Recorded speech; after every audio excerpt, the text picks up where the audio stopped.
Yan, ituloy ko ulit ha. Yung mga tanga, sinasabi nila na wala naman daw ako doon para masabi na nagbago. Eh di ba? Halata naman ang dami ng mga video na na-upload. Di ba? Na ikiklik na lang nila o kaya babatiin lang siya tapos sasabihin, wala muna akong panahon sa inyo.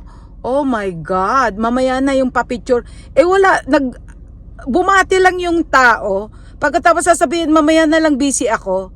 Nag-high diwata lang. Oh my God. Tapos yung isa naman, ikiklik na lang yung camera, sasabihin na, mamaya na lang kasi busy ako. Oh my God. So may time siya magsabi ng ganon para pahiya yung tao, pero wala siyang time na, oh my God, I can't believe it. 'Di ba? At saka yung itsura niya, mukhang nangdidiri na siya sa mga nagpapapicture.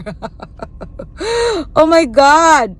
'Di ba? Halatang halata, nandidiri na siya sa mga nagpapapicture. Eh samantalang yung mga namimigay sa kanya, talagang welcome na welcome, talagang igugugol niya yung maghapon o magdamag niyang oras.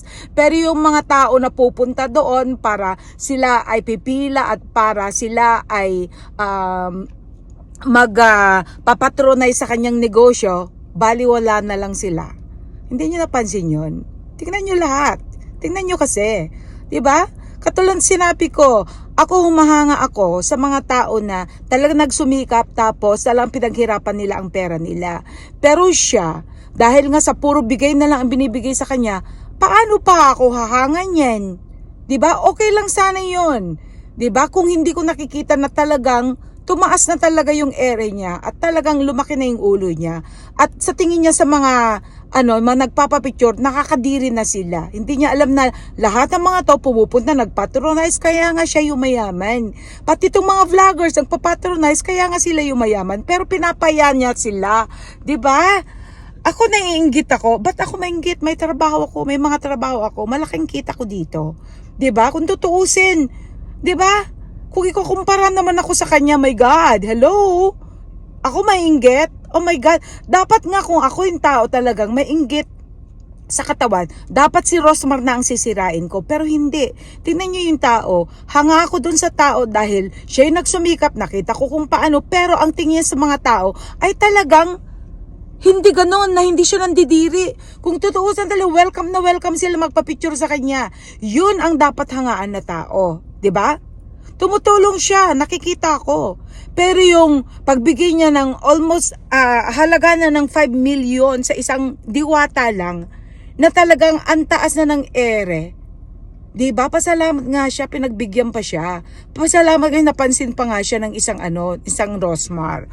O, 'di ba? Dahil si Rosmar, dahil nga lang sa ayon na lang niya na maisip ng mga tao na siya ay gumagamit lang, which is inamin naman niya na ginamit talaga niya talaga si Diwata, lalo sa pagkopya niya sa pares ni Diwata. Well, admitted naman niya 'yon. So para lang maipakita sa inyo na hindi niya pagkakaperaan si Diwata, siya na yung namigay sa tulong ng mga taong namigay na talaga mga sponsors niya.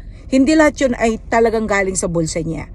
'Di ba? Doon sa mga tumatangkilik sa negosyo niya, yung ganon. Well, obviously, para na rin sa kanyang endorsement, 'di ba? Oh, dalang-dala niya sa sasakyan, ang laki-laki ng picture niya doon, tapos ang laki-laki ng endorsement ng kanyang product. Natural lang 'yun, 'di ba? Alangan namang gagawin siya ng isang bagay na wala rin siyang makukuha in return. Oh, andun na tayo. Pero ang point ko dito is yung pag-iba na ng ugali ni Diwata sa mga taong nakatulong sa kanya, lalong-lalo sa mga vloggers, lalong-lalo na dun sa mga tumatangkilik. Yun ang point ko dito, hindi sa inggit. 'Di ba? Like I said, kung mainggit ako, dapat ang sirain ko na dito si Rosmar. Pero hindi ko sisirain si Rosmar dahil wala akong nakikita para iskasira niya. 'Di ba? Mali nga lang talaga yung tinulungan niya, na talagang itinodo niya, 'di ba? Eh natural na intindihan ko 'yon. Para lang maki-ride on din sa kanya, 'di ba? Obviously.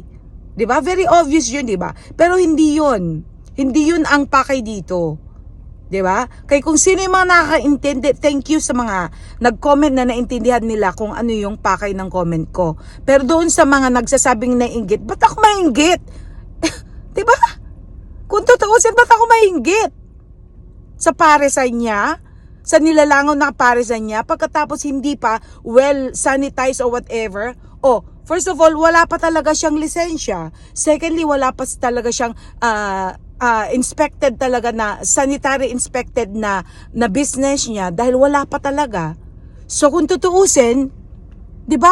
Hindi pa tayo nakakasigurado kasi nakita ko yung pagluluto na nga lang nila ng bigas, ni hindi man lang hinugasan. Kumukulo na yung tubig, tapos inihalo na lang yung hindi pa nahuhugasan na kanin o kaya bigas. Oh my God! Kaya hindi